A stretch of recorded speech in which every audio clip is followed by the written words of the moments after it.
Kung third engineer or fourth engineer ka ngayon, wag mo tong gagawin yung tatlong bagay na to kung ayaw mong ma-delay yung promotion mo. If you don't know me, I'm Chief Engineer Roy. Ang goal ko is matulungan yung mga marine engineers na ma-promote agad sa next rank nila. Yung pangatlo, 95% ng mga marino engineers ginagawa yung pinakahuli.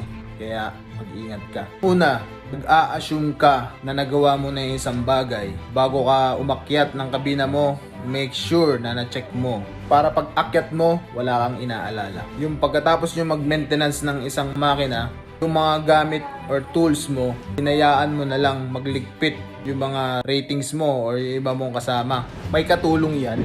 Sumama ka, magligpit, sumama ka magbalik ng mga tools. Wala tayong katulong sa barko, lahat dapat tayo magtulungan. Marami na ako nakasama na nag-aaway dahil dyan, yung ratings at yung mga fourth engineer or third engineer. Tumulong ka magbalik ng mga tools at maglinis sa machinery mo pagkatapos ng maintenance. At ito na yung pinakahuli, maraming ganito. Pag na-trap ka sa ganito, mahirap makalabas. Yung hindi ka nag-enjoy sa ginagawa mo. Sa trabaho mo, wala kang positivity.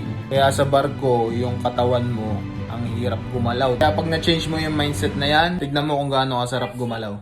Kung gusto mong ma-promote agad ng mabilis, pwede kang mag-join sa fast track system. Over 200 plus na ng mga marine engineers yung gumagamit dito ngayon. Comment the word chief para masend ko sa iyo yung free guide natin. Follow for more kung gusto mo pa ng maraming tips para ma-promote agad.